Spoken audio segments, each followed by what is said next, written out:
I woke up screaming, again. Same dream, different night. The sand, the blood, Derek pushing me down and taking the bullet that should have been mine. 5 years hadn't dulled it. If anything, the images got clearer, like my brain kept enhancing the resolution, making sure I wouldn't forget a single detail. My t-shirt stuck to my chest, soaked through with sweat. The red numbers on my bedside clock read 4:17 a.m. Close enough. I kicked off the tangled sheets and sat up, rubbing my face with both hands. Morning fishing wasn't optional on days like this. It was the only thing that worked. I pulled on jeans and a flannel shirt, grabbed my tackle box from beside the door and loaded everything into my old pickup. The streets of Millfield sat empty and quiet, streetlights casting yellow pools on the wet pavement. Last night's rain lingered in the air. Blackwater Lake was 15 minutes outside town, down a winding road that cut through pine forest. I knew every curve by heart after 5 years of daily visits. The lake earned its name honestly. The water looked almost black in the right light, deep and still. The fog hung thick that morning, turning the familiar shoreline into something from another world.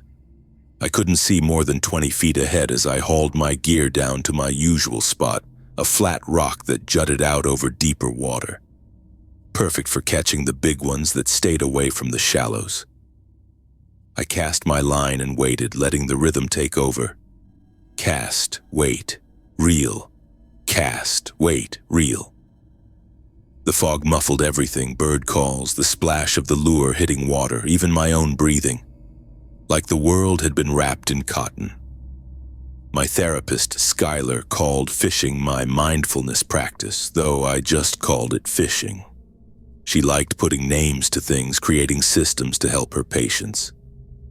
She'd spent 2 years trying to help me process what happened in Afghanistan. Survivor's guilt manifests differently in different people, she'd told me during our last session. Your daily routines, fishing, gardening, they're coping mechanisms. Healthy ones compared to alternatives. But they're still just temporary relief from the underlying trauma. I'd nodded like I always did. Skylar meant well and maybe she even helped. But she couldn't understand. No one could.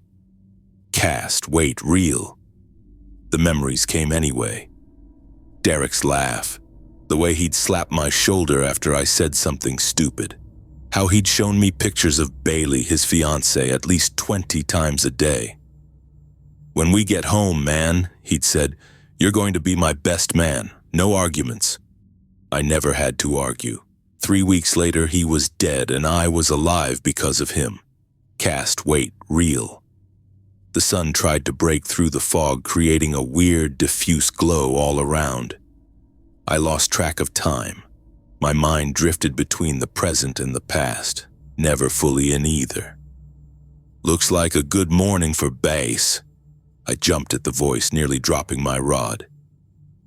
An old man stood 10 feet away, setting up his own fishing gear. I hadn't heard him approach. Unusual for me. Military training had left me hyper-aware of my surroundings. But sorry, the old man said, noting my reaction. Didn't mean to sneak up on you. It's fine, I said, though it wasn't. I didn't come here for company. He looked about 70, thin and wiry, with a full head of white hair.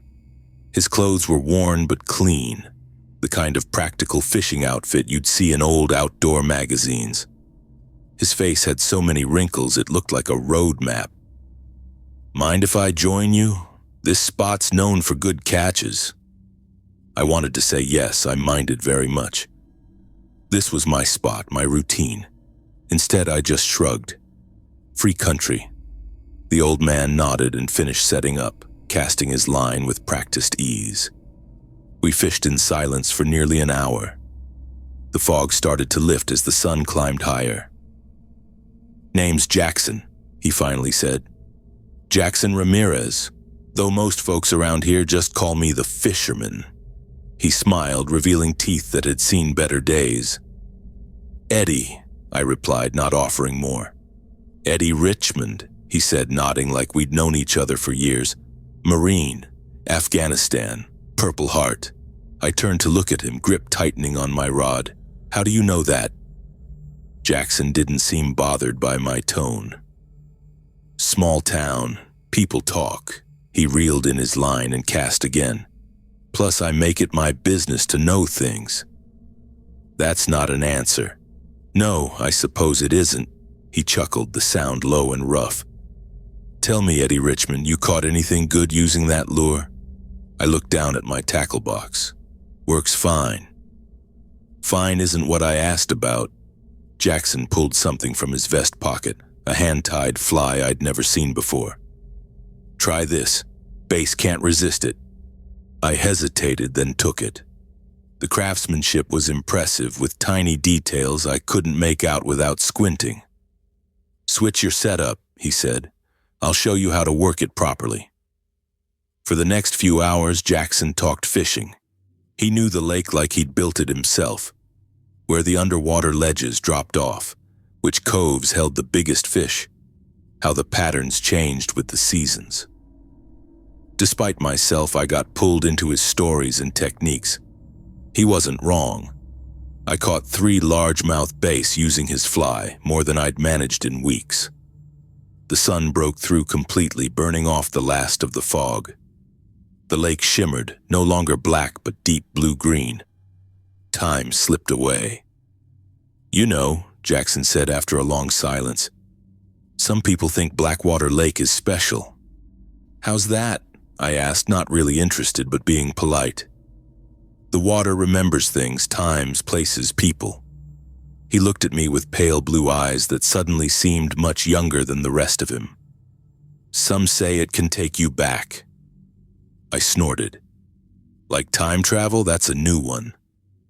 Not like time travel is time travel. He said it matter-of-factly, like he was discussing the weather. Under the right conditions with the right guide. Right, I said, reeling in my line. The conversation had taken a weird turn.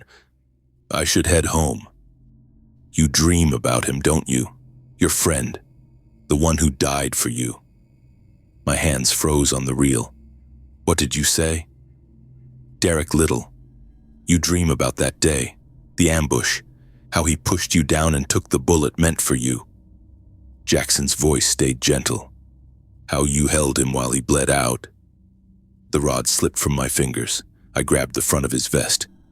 Who the hell are you? Jackson didn't flinch. I told you. I'm the fisherman. His eyes held mine.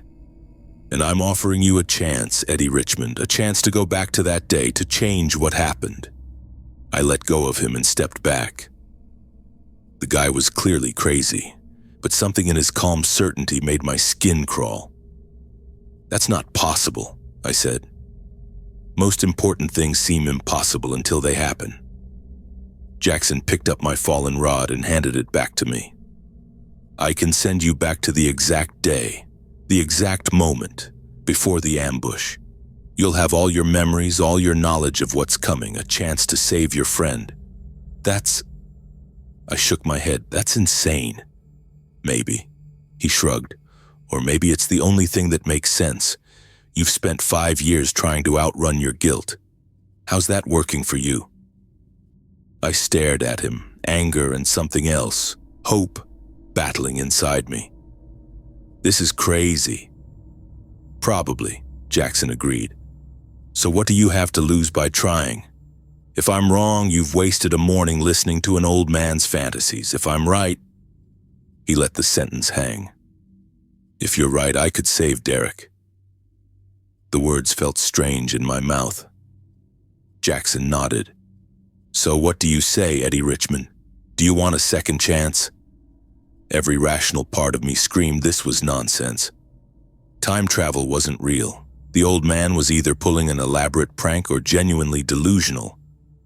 But underneath all that logic was a desperate, aching need I'd carried for 5 years. To go back, to fix my mistake, to save my friend. Yes, I said, surprising myself with how steady my voice sounded. I want to go back. I jerked awake to the sound of someone snoring. Not my own bedroom, a military cot. The familiar weight of heat pressed down on me, and the air smelled like dust and sweat. The barracks. Afghanistan. I blinked, trying to make sense of it. The cot across from mine had Derek in it, his chest rising and falling with each breath. Alive. My friend was alive. A watch lay on the small table next to my cot. 0430 hours, 6 hours before the mission, 6 hours before the ambush that would kill him. I sat up, heart pounding so hard I felt lightheaded. This was real. Whatever Jackson had done at that lake had actually worked. I had a chance to save Derek. "You okay, man?" Mario's voice came from 2 cots over. He was already up, pulling on his boots. "Yeah," I said, my voice sounding strange in my ears. "Just a weird dream." Mario nodded like he understood. Pre-mission jitters. We all get 'em. I swung my legs over the side of the cot, trying to think. I had to warn them. I had to change what happened. The mess hall was half empty when I got there. Kingston sat alone at a table, methodically working through a bowl of oatmeal. I grabbed coffee and joined him. "You look like shit," he said without looking up. "Need to talk to you about something," I said, leaning in. "About today's mission." Kingston looked up now, his eyes sharp. "What about it?" I stopped. How could I explain this? "I have a bad feeling about the route through the village." A feeling? Kingston's face gave nothing away. "Yeah, I think we're walking into an ambush. We need to change the route." Kingston put down his spoon. "Based on what intel?"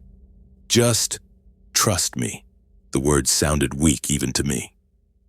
"You should talk to Hill or Leonard," Kingston said after a moment. "But you better have more than a feeling when you do." I found Derek in the equipment room checking his gear. Just seeing him made my throat tight. Alive, solid, real, not bleeding out in my arms. "Hey," I said. He looked up and smiled. "Morning sunshine, you sleep at all?" "Not really." I came closer, keeping my voice down.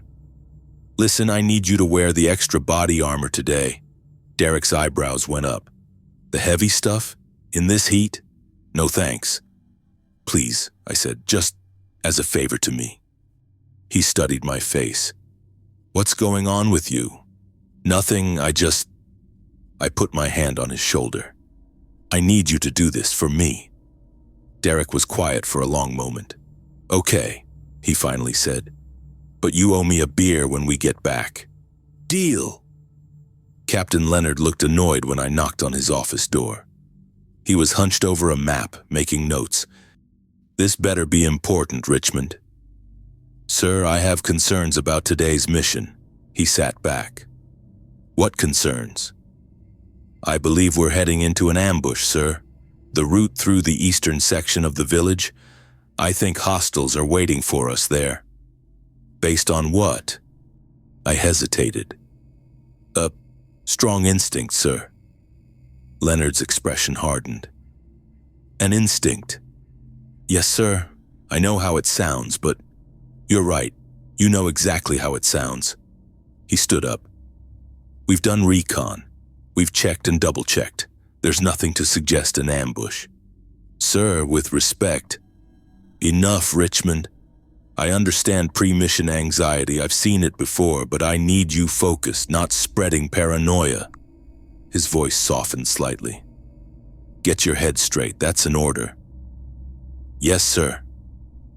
I left his office, sick to my stomach. This wasn't working. I needed to try something else.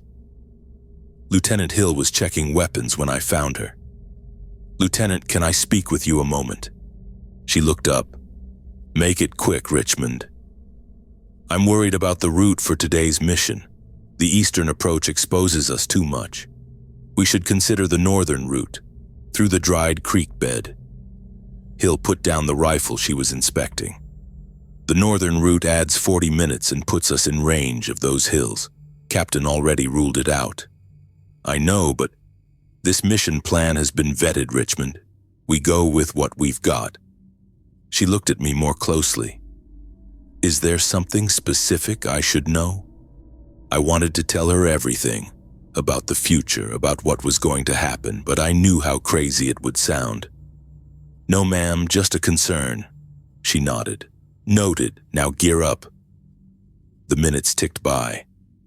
I tried talking to the others, Mario, Kingston, even Wendy, but no one took my concern seriously enough to change anything. I felt like I was screaming underwater, no one hearing me. As we loaded into the vehicles, Derek bumped my shoulder. Hey, this extra armor is hot as hell, he complained. Better be worth it. I looked at him, trying to burn his face into my memory. It will be. The village looked exactly as I remembered it.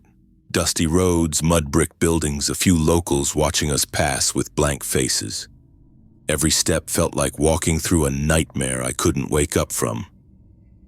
We turned the corner toward the eastern section, the same corner where it had happened before. Hold, I said suddenly, loudly enough that the squad stopped. I hear something. Hill looked back at me. What do you hear, Richmond? I was lying. I didn't hear anything yet, but I knew what was coming. I think... The first shot cracked through the air, just like before. Contact, Kingston yelled, dropping to one knee. Everything moved in slow motion. We scattered for cover, bullets hitting the dirt around us. I grabbed Derek's arm, pulling him toward a doorway. Stay down, I shouted. But he was already moving, already doing what he'd done before, looking for the shooter, trying to get a better position. I lunged for him, but he was too fast. Derek, no! He turned to look at me, confusion on his face when the bullet hit him. Even with the extra armor, the impact knocked him back. He looked surprised more than anything. Then he saw the second shooter aiming at me. Eddie! He shouted and threw himself forward, pushing me down just as the bullets came. One hit his neck where no armor could protect him. I caught him as he fell, blood already soaking through his uniform. His eyes found mine, confused and dimming. No, no, no, I begged. Not again, please. He tried to speak, but only blood came out. His hand gripped mine, then went slack.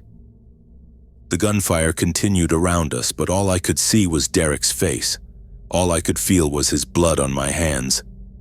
Again, the world blurred, twisted, and I was sitting on the dock by the lake, gasping for breath. Jackson sat beside me, his fishing line still in the water. That's not how it works, he said quietly, not looking at me. I wiped my face with shaking hands. What do you mean? Time isn't like fishing. You can't just cast again in the same spot and expect a different fish to bite.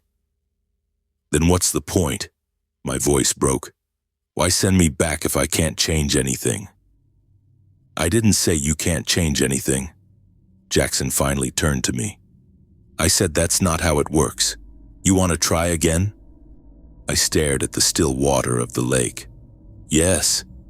The world blurred again. I woke up on the cot in Afghanistan. For 30 hours. Again. This time I tried a different approach. In the bathroom, I made myself throw up, then staggered to the medic's tent claiming severe stomach pain. Food poisoning, maybe, I told the medic. But I can't go on the mission like this. The medic checked me over, taking my temperature and pressing on my abdomen. He frowned. You don't have a fever. Stomach feels normal too. He gave me a suspicious look. And you were fine at dinner last night. It just hit me, I insisted. It must have been something I ate earlier. He studied me for a long moment. I'll give you something for nausea, but you're not getting a medical exemption without more symptoms. He lowered his voice. Look, I get it. Pre-mission jitters happen to everyone, but faking sick isn't going to work. I took the medicine he offered and left, my mind racing for another plan. I found Derek in the mess hall. Hey, we need to talk. What's up? He pushed his tray aside. I need you to get yourself benched for this mission. His eyebrows shot up. What? Fake an injury. Ankle sprain. Something that'll keep you here but won't cause permanent damage. Have you lost your mind? Derek looked around to make sure no one was listening. That's dereliction of duty. Why would I do that? Because I'm asking you to, as your friend. As my friend, you should know better. He stood up. I'm not bailing on the squad, and neither should you. My third attempt was more desperate. I pulled Derek aside during gear up, aiming my pistol at his foot. What the hell? He hissed, eyes wide.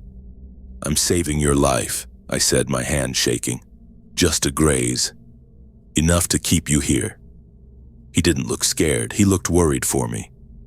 Eddie, put the gun down, now. Whatever's going on with you, this isn't the answer. You don't understand. Kingston walked in, saw us, and reacted instantly. He tackled me, the gun firing into the ceiling as we hit the ground. He's lost it, Kingston shouted, pinning me down. I was pulled off the mission, put under watch. I sat in the base medical unit while the squad left without me. They came back with 2 body bags, Kingston and Mario. The ambush happened anyway, and without me there, 2 friends died instead of 1. The lake again. Jackson's patient face. You can't cheat fate by running from it, he said. I tried again. This time I went to Lieutenant Hill with specific intelligence about the ambush location. I described the shooters, their positions, even the weapons they'd use.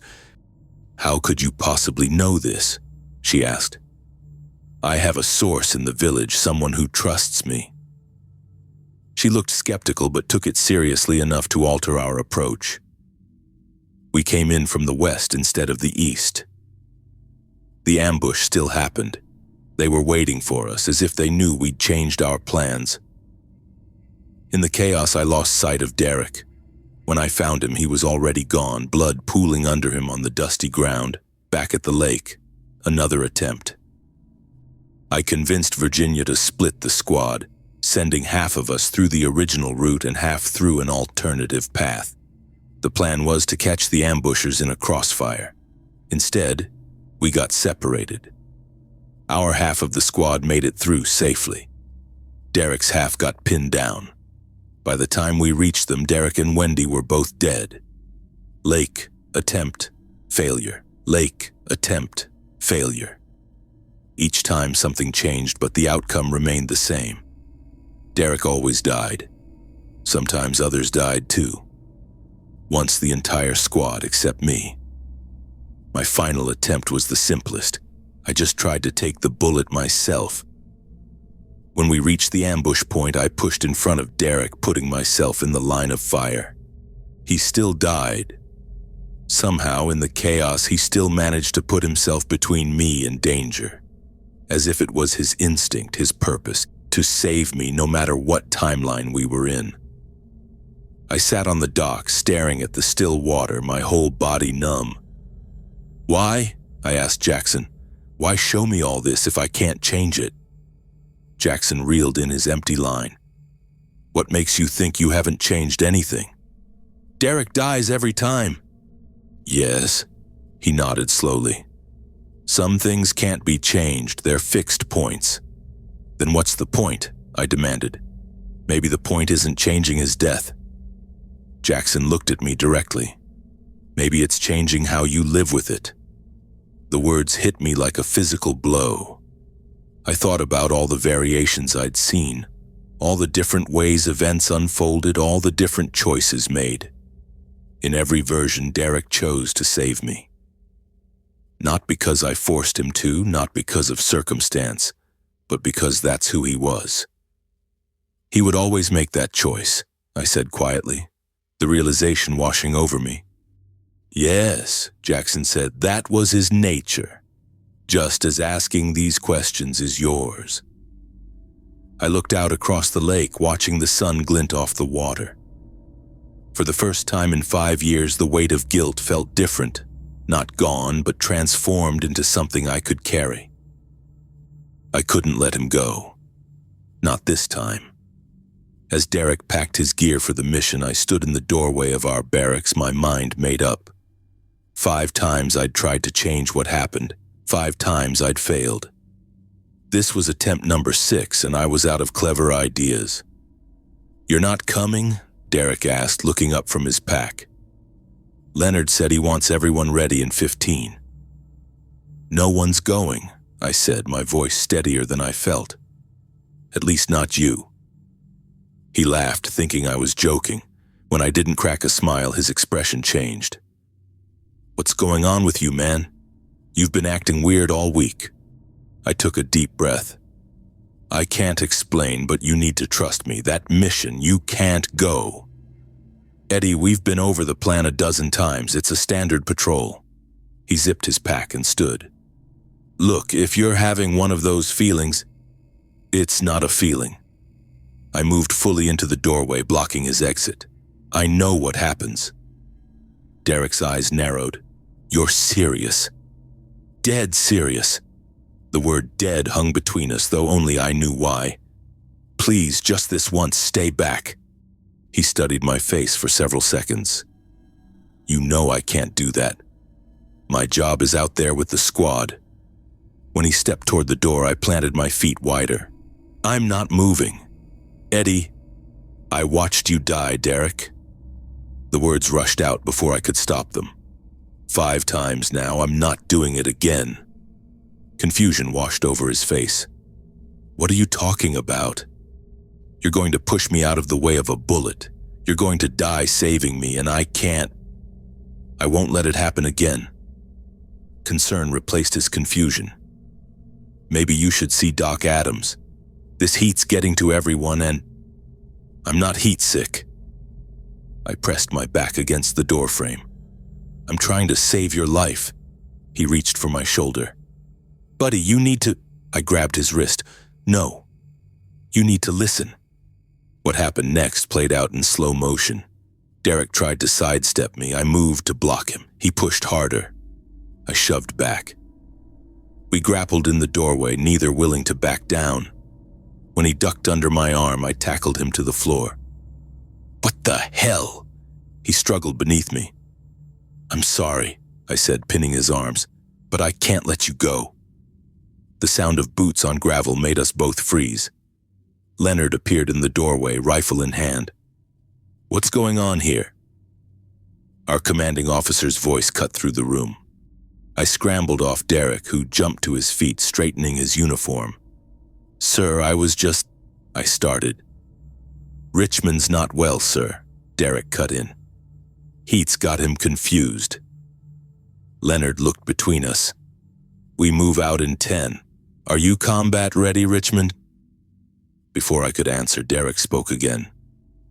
"I don't think he is, sir. He needs to stay back." Leonard nodded. "Fine. Richmond, report to medical. Little, grab your gear." "Sir, please." I tried one last time. "The mission, there's going to be an ambush. You need to change the route or—" "That's enough, specialist." Leonard's voice hardened. "You're staying here. That's an order." As they walked away, Derek glanced back with a mix of concern and disappointment. I wanted to run after them, to physically drag them all back, but 2 MPs appeared, clearly summoned by Leonard. "Sir requests you report to medical," one said, his hand resting casually on his sidearm. I had no choice. They escorted me to the medical tent where Adams was finishing his pre-mission prep. "Heard you're staying back," he said, barely looking up from his kit. "Leonard says you need checking out." "Dean, you can't go either," I said, using his first name to get his attention. "None of you can. The mission's going to fail." He finally looked at me, his dark eyes studying my face. "That kind of talk doesn't help anybody, Richmond. I'm not making this up. You, Wendy, all of you. Stay here." He cut me off, closing his medical bag. "Rest. That's an order from your medical officer." As he walked out, I called after him. "Please, just tell Leonard to change the route." But he was gone, and I was alone, trapped by my own desperate plan. Hours passed, the worst hours of my life, again. I paced the empty medical tent, watched the clock, Tried to convince anyone who came in to radio the patrol. No one listened. When the first reports of contact came through, my stomach dropped. I pushed past the orderly and ran to the communications tent. Wendy's replacement, a kid barely old enough to shave, looked up in panic. "They're hit bad," he said, voice cracking. "Multiple casualties. They need immediate evac." I grabbed the radio. "Patrol 1, this is Richmond. What's your situation?" Nothing but static. "Patrol 1, respond. Derek, can you hear me?" Static. By the time the rescue team returned, I already knew. The bodies came in one by one. Dean with a bullet through his chest, Wendy, her face unrecognizable, and Derek, his body riddled with wounds he wouldn't have had if they'd kept proper formation, if he'd been in his usual spot next to me. My plan hadn't saved him. It had only changed how he died, and once again I was the only survivor. Not because I'd been brave or skilled, but because I hadn't been there at all. I woke up by the lake, gasping, the memory of their bodies still fresh in my mind. The fishing pole I'd been holding clattered to the dock. I looked around wildly, half expecting to still see blood on my hands. Jackson sat in his usual spot, calmly reeling in his line. "No," I said, my voice raw. "No more." He looked at me, his weathered face giving nothing away. "Catch anything this time?" I lunged forward, knocking over his tackle box. Fishing lures scattered across the wooden planks. "Stop it! Just stop with the fishing talk and the cryptic bullshit!" I shouted. I tried everything, and they still died, every single one of them. Jackson set down his rod carefully. "Yes, they did." "You told me I could fix it," I said, my voice breaking. "You said I could go back." "And you did go back," he replied quietly. 6 times now. "Then why can't I save him? Why can't I change what happened?" Jackson sighed, looking out across the water. "Because that's not how it works, son." "Then how does it work? Tell me." He met my eyes, and for the first time I saw sadness there. Real, human sadness. "You can't change fate, Eddie. No one can." The words hit me like a physical blow. I staggered back. "Then what was the point? Why send me back at all?" "I never sent you anywhere," he said gently. "You went because you needed to." "Needed to what? Watch my friends die over and over?"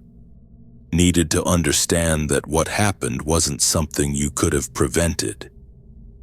Jackson picked up a lure from the dock. "These journeys weren't about saving Derek. They were about saving you." I sank down onto the dock, strength leaving my legs. "You lied to me. I never said you could change the past." He placed the lure back in his tackle box. "I asked if you wanted to go back. There's a difference." "So all of this, what? Some kind of therapy? Making me relive the worst day of my life until I just accept it?"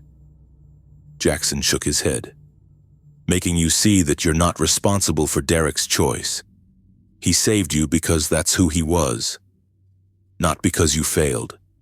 The truth crashed over me like a wave. 6 attempts, 6 failures. Because they weren't failures at all, they were lessons. I couldn't save Derek because his death wasn't my mistake to fix. "The dead are beyond our help, Eddie," Jackson said softly. "My purpose isn't to help you change history. It's to help the living accept what cannot be changed." I looked at him through tears I hadn't realized were falling. "Then what am I supposed to do now?" "The same thing we all do." He handed me back my fishing pole. "You live, you remember, and you find peace with the fact that some things, no matter how much we wish otherwise, simply are." I went back one last time. The disorientation hit me as usual. The blast of heat, the scratchy sheets, the snoring from the other bunks. For a moment, I just lay there listening to the familiar sounds of the barracks in Afghanistan. My eyes found Derek's sleeping form across from me, his chest rising and falling in the half-light. This time was different. I wasn't scrambling to change patrol routes or swap out gear or find excuses to keep him behind. I watched Derek wake up, go through his morning routine with that same easy confidence he always had. He noticed me looking and tossed a balled-up sock at my head. "You planning to stare at me all day or actually get up?" he asked, grinning. I caught the sock and threw it back. "Just thinking. Dangerous habit." He pulled on his boots. "Especially for you." I sat up and rubbed my face. Every detail felt so real. The smell of boot polish and unwashed laundry, the distant thump of helicopters, the way the light came through the dusty windows. "Hey," I said as he was about to head for breakfast. "Want to grab some coffee first? Just us?" He looked at me strangely. "Everything okay?" "Yeah, just want to talk before things get busy." We found a quiet spot outside, away from the others. The morning was still cool, the sun just starting to burn through the haze. We sat on empty ammo crates, drinking terrible coffee from metal mugs. "So what's on your mind?" Derek blew on his coffee. In past attempts, I'd spent these hours frantically trying to change what was coming. Now I just wanted to be here, fully present for these last moments. "Tell me more about that shop you want to open," I said. "The woodworking place." His face lit up. "Man, I thought you were sick of hearing about that." "Never." I meant it. He talked about it like it was already real. The converted barn on his grandfather's property, the tools he'd been collecting, the specialty furniture he wanted to build. I asked questions I'd never thought to ask before about the kinds of wood he liked working with, about specific projects. "Bailey's already picked out where our house will be," he said, eyes bright with plans for a future he wouldn't see. "Just down the road from the shop, close enough to walk home for lunch." "She's good for you," I said. "Best thing that ever happened to me." He pulled out his wallet, showed me the same picture I'd seen countless times. Bailey standing in front of a lake at sunset. "We're thinking a spring wedding. Nothing fancy, just family and close friends. You'll be there, right?" The question hit me like a physical blow. In the original timeline, I'd stood in a black suit at his funeral instead of as his best man at a wedding. "Wouldn't miss it," I managed to say. We walked to the mess hall after that. I let myself notice everything, the way he laughed with the others, how he always saved his dessert for last, the stories he told about home. In my previous attempts, I'd been too focused on my mission to really see him. Now I saw everything. When it was time to gear up, I didn't try to switch our positions or create a diversion. I just stayed close. We checked each other's equipment like we always did. "You're quiet today," he said, adjusting my vest. "Got a bad feeling or something?" I shook my head. "Just focused." "Well, stay that way out there." He clapped my shoulder. "Standard patrol in and out. Nothing we haven't done 100 times." I knew what was coming. The village.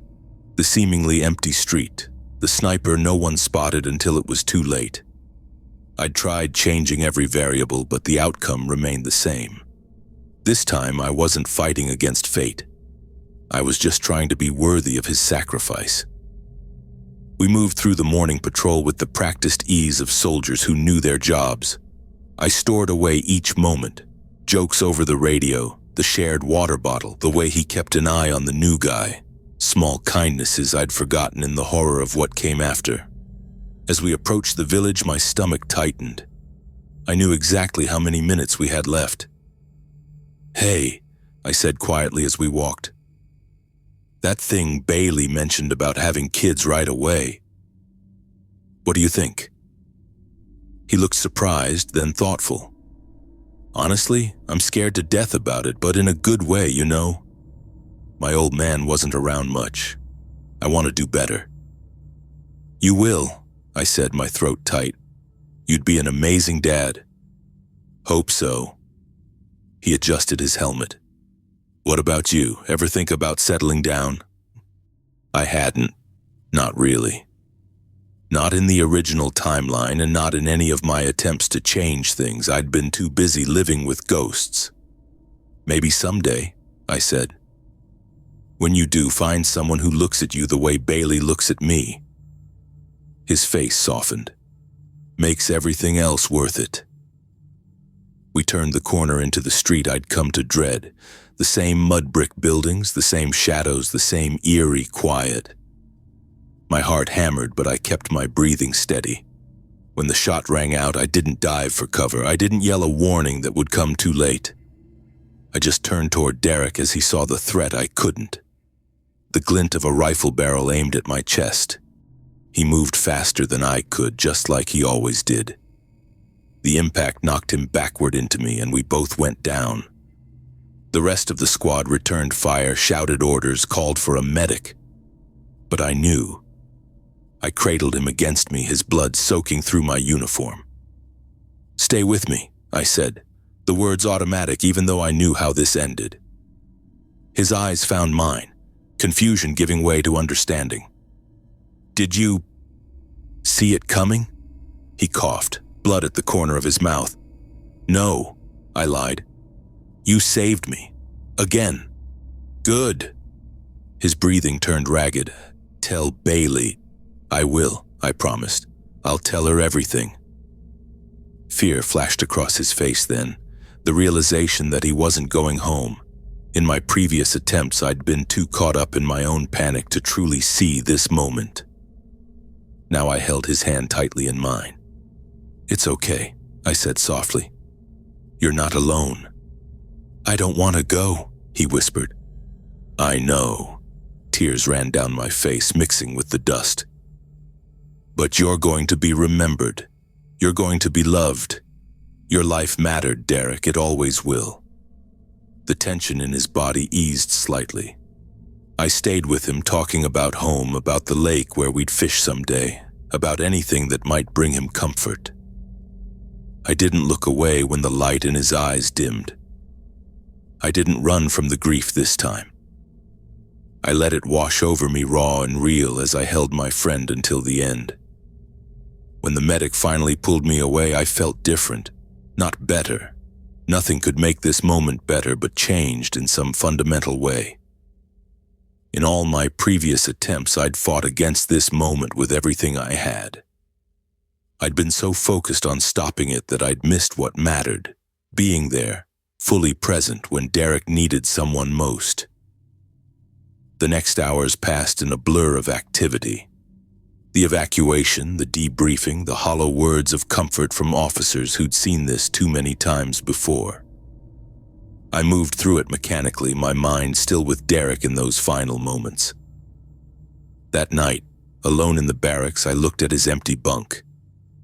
His things were still there. A book he'd never finish, letters from Bailey he'd never answer, a half-whittled piece of wood that would never become whatever he'd planned. In my original timeline, I hadn't been able to face packing these things up. I'd asked someone else to do it while I hid behind anger and guilt. This time, I carefully gathered each item, handling them with the reverence they deserved. Each object told part of his story, the story I would make sure lived on. When morning came, I knew I'd be going back to my own time soon. The rules of whatever force allowed these journeys seemed consistent. I never stayed more than a day after the critical moment. As the familiar pulling sensation began, I closed my eyes. I thought of what Jackson had told me by the lake. Some things simply are. The wisdom of those words hit me fully now. Derek's death wasn't something I could prevent, but how I honored his life and sacrifice, that was entirely up to me. The barracks faded around me, replaced by the familiar walls of my cabin. I was back in the present, but I'd brought something with me this time. Peace. Not the kind that erases pain, but the kind that makes room for it alongside gratitude and love. For the first time in 5 years, I didn't wake up screaming from the memory of sand and blood. I woke up remembering my friend's smile and the lives he touched, including mine. Some things couldn't be changed, but how we carried them could. I woke up in my cottage with the sun already high in the sky. The calendar on my wall caught my eye. Someone had torn off months of pages. April, when I'd last remembered being here, had given way to August. I rubbed my eyes and sat up. My bedroom looked exactly as I'd left it, but something felt different. The air smelled fresher, like I'd finally remembered to open a window. I checked my phone. The date confirmed what the calendar showed. 4 months gone in what had felt like days.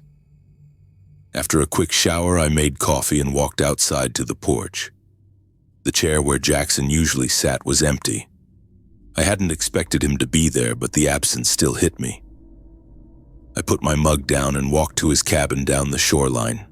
No one answered when I knocked. The windows were dark, the porch swept clean. When I peered through the front window, I saw bare walls and empty rooms. Not a fishing rod or tackle box in sight. It was like he'd never existed, but he had.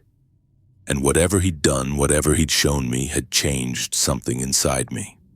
Back at my cottage, I pulled out my tackle box and found what I'd been working on before everything happened. A half-finished fishing lure Derek and I had designed together back in Afghanistan. We'd sketched it during downtime, planning to make it when we got home. I spent the afternoon finishing it, my fingers working the feathers and wire with surprising steadiness. When it was done, I held it up to the light, blue and green feathers with a touch of red, just like we'd planned. Not perfect, but real. The next morning, I drove to Oak Hill Cemetery with the lure in my pocket. I hadn't visited in months, maybe longer. The grass around Derek's headstone had grown a bit wild, so I knelt and pulled the taller blades by hand. "Hey, buddy," I said, brushing dirt from the engraving. "Been a while." The marble felt cool under my fingers as I traced his name. Sergeant Derek Little, beloved husband, son, and friend, 2017. I pulled out the fishing lure and set it at the base of the headstone. Finally made that lure we talked about. I adjusted it so the sun caught the colors. "Remember when you said it would catch the biggest bass in any lake? You were always so sure about things." A breeze rustled the trees overhead. "I tried to save you." My voice came out steadier than I expected.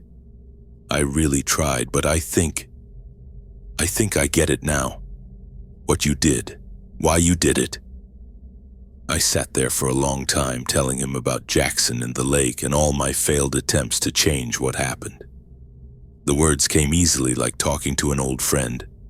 When I finally stood to leave, I didn't say goodbye. Instead, I said, "I'll be back soon. Promise." 3 days later, I found myself parked outside a small house with yellow trim and a garden full of sunflowers. Bailey's house, Derek's widow. I'd looked up her address and driven over before I could talk myself out of it. I sat in my truck for 20 minutes rehearsing what to say before she spotted me through her front window. She came out onto the porch, arms crossed, looking confused. "Eddie?" she called. I got out of the truck, suddenly aware I should have brought something. Flowers, food, anything. Hi, Bailey. Sorry to just show up like this." She walked down the steps. She wore jeans and a simple blue t-shirt, her blonde hair pulled back in a ponytail. She looked good, healthy. The last time I'd seen her was at the funeral. "Are you okay?" she asked. "Yeah, I took a deep breath. "I wanted to talk to you about Derek." Her expression softened. "Do you want to come in?" Her living room was bright and airy, with photos of Derek on the mantel. I sat on the edge of the couch while she made tea. "I've been thinking about him a lot lately," I said when she returned. "And I realized there were stories I never told you. Things about him that you should know." Bailey sat across from me, cup cradled in her hands. "Like what?" I told her about the time Derek saved a stray dog near our base, sneaking it food for weeks until he found someone to adopt it. About how he kept a photo of her inside his helmet and would kiss it before every mission.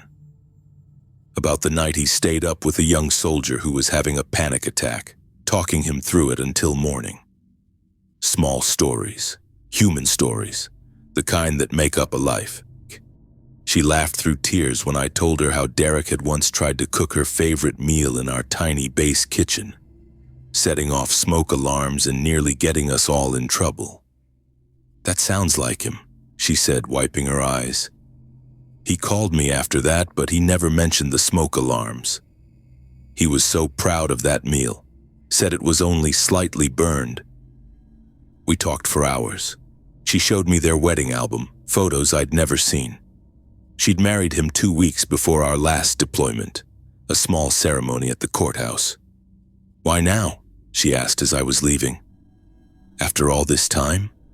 I looked back at her house at the garden Derek would have loved. I guess I finally figured out that remembering him, the real him, all the good parts, hurts less than trying to forget. She nodded, understanding in her eyes. "It does." Over the next few weeks, I eased back into my routine in Millfield, fixed the loose boards on my dock, started taking assignments from my old editor again, went fishing every morning at Blackwater Lake. I kept 2 chairs on my dock now, one for me, one empty. Sometimes I imagined it was for Derek, sometimes for Jackson. Mostly it just felt right having it there. The dreams didn't stop completely. I still woke up some nights with sand in my mouth and the echo of gunfire in my ears. But now when I looked at that empty chair, I didn't just see what I'd lost. I saw what Derek had given me. A chance, a future, a life. One morning in late August, I caught a bass using the lure I'd made. Nothing record-breaking, but a good solid fish. As I released it back into the lake, I laughed out loud. "You were right about the lure, Derek," I said to the empty chair. "Just like you were right about a lot of things." The pain wasn't gone. I'd always carry that weight. But I'd learned how to balance it better, to make room for other things too. That was the real gift my friend had given me. Not just my life, but the chance to actually live it.